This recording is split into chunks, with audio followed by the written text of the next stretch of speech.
Hello and अस्सलाम वालेकुम viewers, this is your host Mohammad Ashraf Khan speaking from University Space visa consultant. आपको welcome करता है एक और नई वीडियो के साथ। आज हमारी वीडियो का टाइटल आपने देख लिया है। आज हम बात करने वाले हैं स्टडी इन डेनमार्क के ऊपर।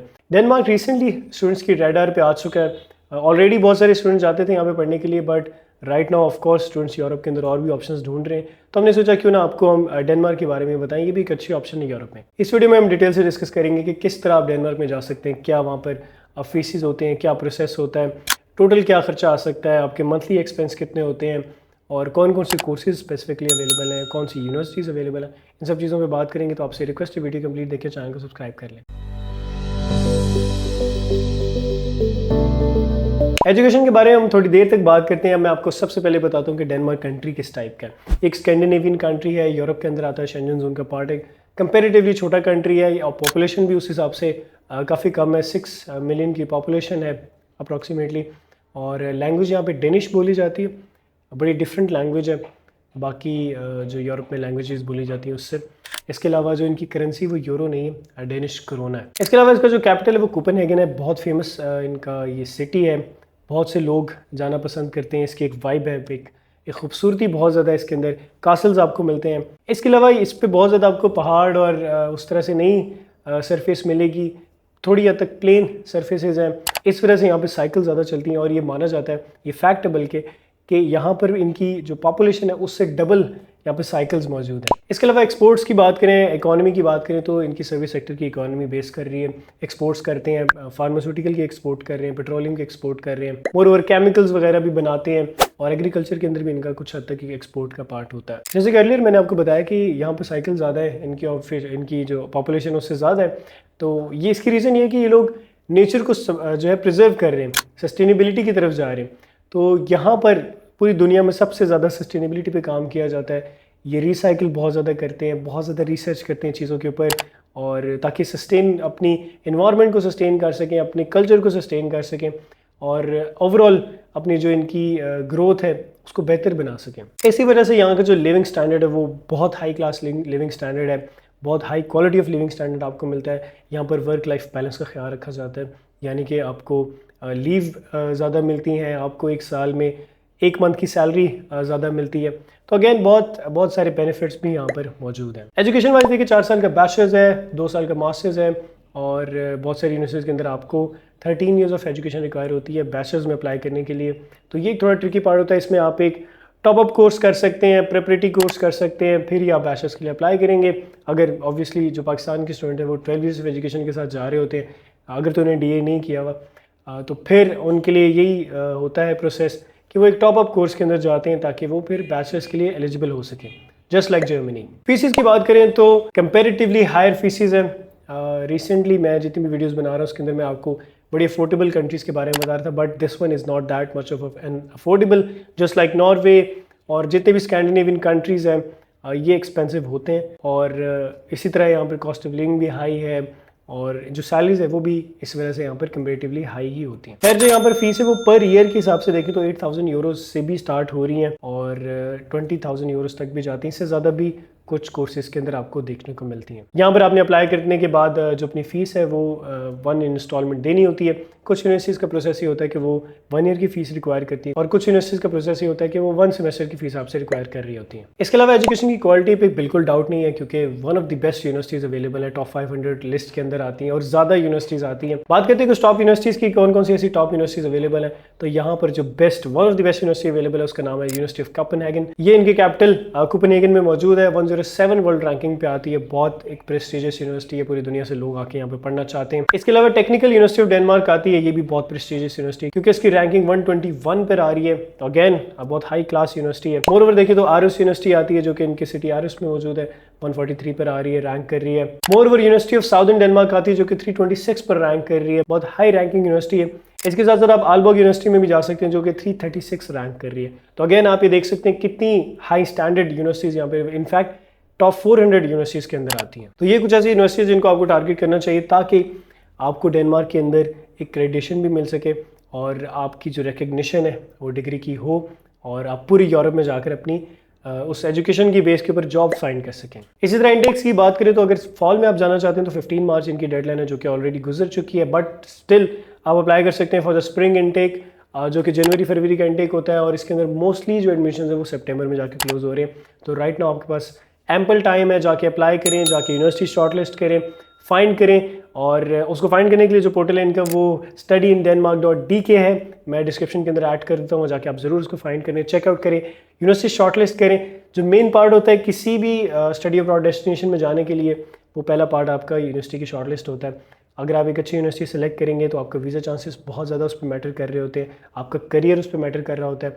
तो ज़रूर अपनी जब भी यूनिवर्सिटी सेलेक्ट करें उसको ज़रूर देखा करेंगे, उसकी वेरिफिकेशन है, उसकी क्रेडिशन है, उसकी एक्रीडेशन है कि नहीं है, तो फिर ही उस यूनिवर्सिटी में एडमिशन लिया करें। खैर फर्दर एजुकेशन को देखिए तो रिक्वायरमेंट्स कुछ स्टूडेंट्स का होता है कि यार क्या रिक्वायरमेंट्स हैं यहाँ पर, तो बिल्कुल यहाँ रिक्वायरमेंट्स कुछ हद तक ज़्यादा हो सकती हैं। 50-45% वाले जो स्टूडेंट्स हैं वो अप्लाई नहीं कर सकते। यहाँ पर आपको मिनिमम 60 से 70% रिक्वायर होते हैं। कुछ कोर्सेज के अंदर 65 मिनिमम रिक्वायरमेंट होती है आपकी मार्क्स की, और आइल्स की भी यहाँ रिक्वायरमेंट है। आइल्स आपका यहाँ पे 6 बैंड से लेकर 7 बैंड तक रेंज कर रहा है, और ये ऑफ कोर्स आपके डिपेंड करेगा कोर्स के ऊपर, आप किस यूनिवर्सिटी में जा रहे हैं, कौन से कोर्स में अप्लाई कर रहे हैं, उस कोर्स की क्या रिक्वायरमेंट है, इस तरह फिर आपने जाके देख लेना। एक और पॉइंट जो बड़ा मेजर है वो मैं आपको बता दूं, वो ये है कि यहाँ पर अब आकर यूनिवर्सिटी ने इंग्लिश टॉप प्रोग्राम्स लिमिटेड कर दिए। इससे पहले अगर 5 साल पहले देखा जाए या पिछले 2 इंटेक्स में देखा जाए तो ज़्यादा इंग्लिश शॉर्ट प्रोग्राम्स अवेलेबल थे, बट राइट नाउ बहुत लिमिटेड कर दिए हैं। इनफैक्ट कुछ यूनिवर्सिटीज़ के अंदर 2 से 3 ही बैचलर्स में इंग्लिश शॉर्ट प्रोग्राम्स हैं और मास्टर्स में इंग्लिश शॉर्ट प्रोग्राम्स हैं। बट इससे लैंग्वेज बैरियर पे इतना ज़्यादा फर्क नहीं पड़ता। डेनमार्क एक बड़ा ग्लोबल कंट्री है, एक आप कह लें कि बहुत फेमस कंट्री है, और कोपेनहेगन स्पेशली बहुत ज़्यादा एक वेल नोन सिटी है। तो यहाँ पर आपको इंग्लिश बोलने वाले लोग मिल जाते हैं, आपको बहुत ज़्यादा लैंग्वेज का बैरियर फील नहीं होता। अगर आपने सिर्फ स्टडीज़ करनी है तो बिल्कुल आपको इशू नहीं होगा, बिकॉज आपका इंग्लिश शॉर्ट प्रोग्राम होंगे, आपके आसपास जो लोग हैं वो भी इंग्लिश जानते होंगे। बट अगर आप लॉन्गर टर्म रहना चाहते हैं, अगेन PR की तरफ जाना चाहते हैं, आप जॉब फाइंड करना चाहते हैं, करियर बनाना चाहते हैं, तो ऑफकोर्स यूरोपियन किसी भी कंट्री में आपको उनकी लैंग्वेज आना ज़रूरी होती है। व्यूअर्स, अब हमारा क्वेश्चन आता है कि डेनमार्क हमें क्यों चूज़ करना चाहिए, why Denmark not any other country. तो बहुत सारे इसके प्रोज भी हैं, कॉन्स भी हैं, वो दोनों डिस्कस करेंगे इस वीडियो में, आपने वीडियो एंड तक देखनी है। सबसे पहला point, quality of life, very important point. आपको एक हाई क्वालिटी ऑफ लाइफ मिलती है जो कि पूरे यूरोप में आपको मिल सकती है, बट ये one of the best country है, one of the most peaceful countries में है। क्राइम रेट नहीं है, बहुत डिसेंट अमाउंट ऑफ आपको अपॉर्चुनिटीज़ मिलती हैं। मोर ओवर एजुकेशन, बिल्कुल एजुकेशन एक बहुत इंपॉर्टेंट पॉइंट है। वर्ल्ड रिकग्नाइज यूनिवर्सिटीज़ है, मैंने बता दी हैं, और एजुकेशन की क्वालिटी ऑफ कोर्स फिर आप इससे गेस कर सकते हैं। मोर ओवर देखिए तो हेल्थ केयर का बड़ा इंपॉर्टेंट रोल है। हेल्थ केयर इधर फ्री है, बिकॉज आप टैक्स पे करते हैं, आप अपनी इंश्योरेंस वगैरह करवाते हैं, तो बिल्कुल कंप्लीटली फ्री होती है, और ये world recognised health care system है। अच्छा व्यूअर्स, याद है यहाँ पर टैक्सेस ज़्यादा होते हैं। टैक्सेस यहाँ पे 8% से लेके 50% तक भी जाते हैं। तो और अगर एवरेज देखा जाए तो 36% यहाँ पे टैक्स है, तो उसकी वजह से आपको बेनिफिट बहुत ज़्यादा मिलते हैं। इधर ये हिसाब नहीं है कि अगर आप टैक्स दे रहे हैं तो आपको इन रिटर्न कुछ नहीं मिल रहा। यहाँ पर बहुत ज़्यादा ऐसी पॉलिसीज़ हैं जो कि अपने सिटीजन्स के फेवर में होती हैं, और इससे उनको बहुत ज़्यादा बेनिफिट होता है।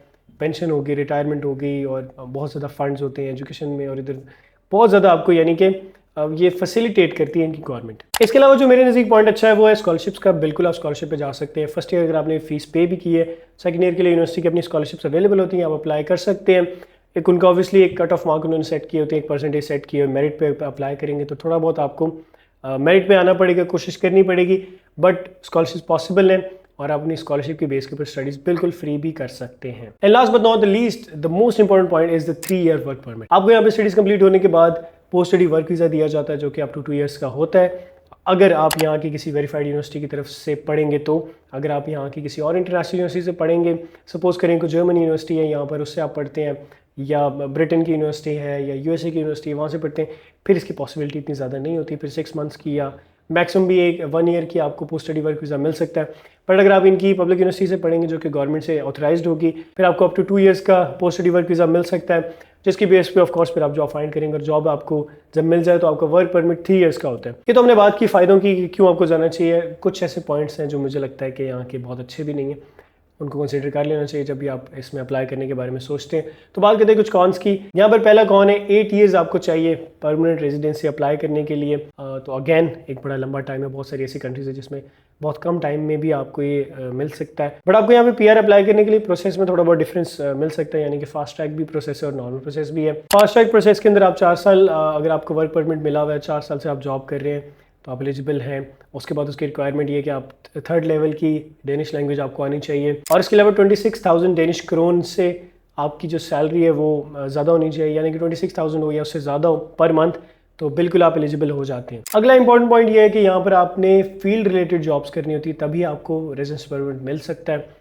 यानी कि अगर आप बिल्कुल स्विच कर रहे हैं, अपने स्टडीज़ किसी और चीज़ में की है, जॉब आप किसी और फील्ड में करना चाह रहे हैं, फिर आपको रेजिडेंस परमिट मिलना या वर्क परमिट मिलना बहुत मुश्किल हो जाता है। इस वजह से आपको अलाइंड रहना पड़ता है अपने कोर्सेज के साथ, फिर अपनी फील्ड के साथ, तभी आप अप्लाई कर सकते हैं और यहाँ का रेजिडेंस परमिट ले सकते हैं। अगला इंपॉर्टेंट पॉइंट है वो है वेदर का। अगेन स्कैंडिनेवियन कंट्री है तो बहुत ज़्यादा कोल्ड वेदर होता है, और यहाँ पर जो विंटर्स है वो एक तो चलती भी ज़्यादा महीनों के लिए, और यहाँ जो टाइम है डे लाइट है वो भी आपको बड़ी कम मिलती है।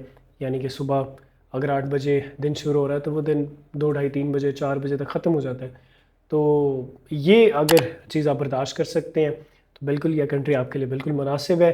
बट अगर आप इतने ज़्यादा हार्श वेदर को नहीं सर्वाइव कर सकते तो फिर आई थिंक ये कंट्री आपके लिए नहीं है। इसके बाद जो पॉइंट बचता है वो है हाई कॉस्ट ऑफ लिविंग। बिल्कुल कॉस्ट ऑफ लिविंग बहुत ज़्यादा है अगर कंपेयर किया जाए बाकी यूरोपियन कंट्रीज़ के साथ, स्पेशली अगर इटली के साथ बात की जाए, लिथुआनिया आ जाता है, और भी मल्टीपल कंट्रीज़ है जिसमें अर्ली डिस्कस करता रहता हूँ।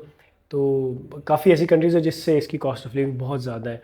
नीदरलैंड्स की भी ज़्यादा है, नॉर्वे की भी ज़्यादा है, फिनलैंड की भी काफ़ी हद तक है, तो यहाँ पे भी कॉस्ट ऑफ लिविंग ज़्यादा है। इसी तरह बेनिफिट्स के अंदर आपको स्पाउस वीज़ा मिलता है जो कि बहुत अच्छी बात है। सेम डे आप ट्रैवल कर सकते हैं और स्पाउस को फुल टाइम वर्क की इजाज़त दी जाती है। आपको ऑब्वियसली स्टूडेंट के आवर्स मिलते हैं 20 आवर्स पर वीक, जो स्पाउस है वो 40 आवर्स पर वीक तक काम कर सकते हैं, तो ये एक बड़ा प्लस पॉइंट है। बट अगैन उसकी आपकी रिक्वायरमेंट्स पूरी करनी है, उनके फंड शो कराने हैं, तभी आप ये प्रोसेस करवा सकते हैं। और ओवर शेंजन कंट्री तो आप डिफरेंट कंट्रीज़ में ट्रैवल कर सकते हैं और अगैन अपॉर्चुनिटीज़ फाइंड कर सकते हैं। खैर इसी तरह बात करते हैं आपको किन कोर्सेज़ में जाना चाहिए, कौन से ऐसे कोर्सेज हैं जो कि आपको डेनमार्क में करने चाहिए और आपका करियर अच्छा बन सकता है। उसके अंदर सबसे पहले आपका सस्टेनेबिलिटी का कोर्स आता है। बिल्कुल एनवायरमेंटल साइंसेज में जा सकते हैं, एनवायरमेंटल इंजीनियरिंग में जा सकते हैं, आप बायोटेक्नोलॉजी में जा सकते हैं, आप एनवायरमेंटल साइंसेज में जा सकते हैं। इस तरह की फील्ड्स में बहुत ज़्यादा यहाँ पर काम किया जा रहा है सस्टेनेबिलिटी रिलेटेड, जैसा कि मैंने अर्लियर भी डिस्कस किया।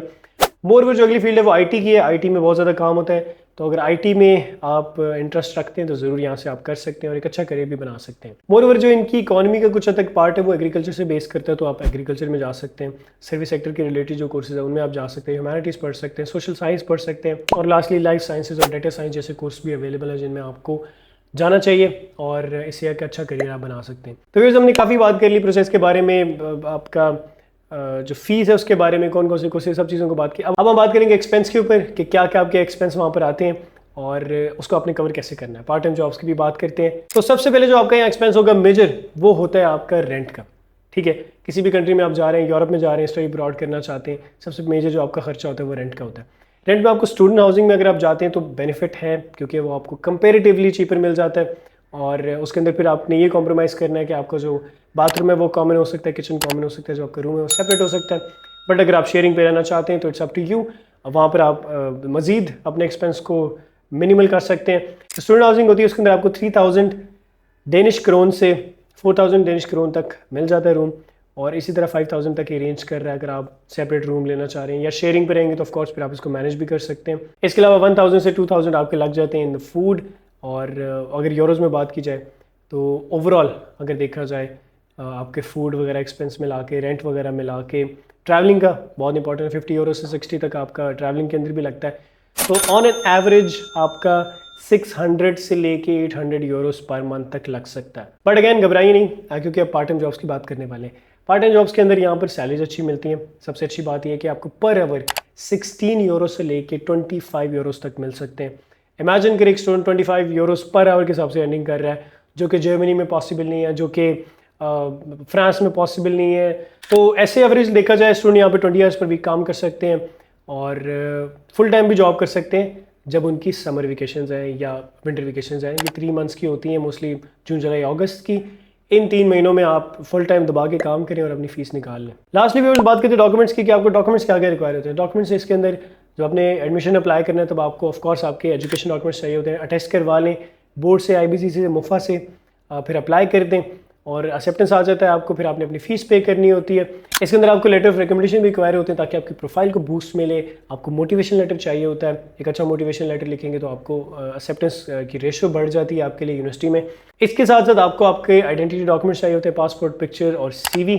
बहुत इंपॉर्टेंट है। और लास्टली क्योंकि यहाँ पर आइल्स की रिक्वायरमेंट है, तो अगर आपकी यूनिवर्सिटी पीटी एक्सेप्ट कर रही है, टॉफल कर रही है, टॉफल थोड़ा कम है, पीटी हो सकता है एक्सेप्टेबल के है, तो फिर आपने अपना वो सर्टिफिकेट अटैच करना है और उसकी मिनिमम जो रिक्वायरमेंट है उसको मीट करना है। इसी तरह वीज़ा की बात करें तो आपको डॉक्यूमेंट्स आपको चाहिए होते हैं अकोमोडेशन के, आपकी हेल्थ इंश्योरेंस होती है, ट्रैवल इंश्योरेंस होती है, फ्लाइट की रिजर्वेशन होती है, क्योंकि इसी बेस पर आपको वीज़ा मिल रहा होता है। VFS ग्लोबल के थ्रू आप अपनी अपॉइंटमेंट बुक करते हैं और अपने डॉक्यूमेंट्स वगैरह सबमिट कर देते हैं। इसके अंदर बैंक स्टेटमेंट देखी जाए तो आपको आपकी 1 ईयर की फीस चाहिए होती है, उसके अंदर आपने शो करानी है, और आपको एक लम सम अमाउंट चाहिए होती है 81,840 डेनिश क्राउन्स की, जो कि यूरोज में देखा जाए तो अप्रॉक्सीमेटली 11,000 यूरोज बनते हैं। बट ऑफकोर्स मैं आपको रिकमेंड करता हूँ कि आप 13,000 यूरो से लेकर 15,000 यूरोस तक की बैंक स्टेटमेंट शो कराएं, ताकि आपकी वीज़ा के चांसेस इंक्रीज हो जाए। तो व्यूअर्स, ये थी हमारी वीडियो स्टडी इन डेनमार्क के ऊपर। कोशिश मैंने की कि इसको डिटेल एज पॉसिबल करके रखूँ आपके लिए, ताकि आपको इससे जितना फ़ायदा हो सकता है हो।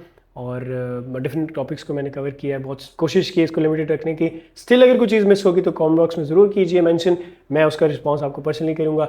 मोर ओवर इस तरह की इंपॉर्टेंट वीडियोस के साथ कनेक्टेड रहने के लिए चैनल जरूर सब्सक्राइब कर लें। आप लोग चैनल सब्सक्राइब नहीं कर रहे, approximately 80% of the people are not subscribing, so kindly do subscribe our channel. Video पसंद आई तो लाइक, कमेंट और शेयर इंपॉर्टेंट है। मिलते हैं इस तरह की नेक्स्ट वीडियो में, तब तक के लिए मुझे दें इजाज़त। शुक्रिया।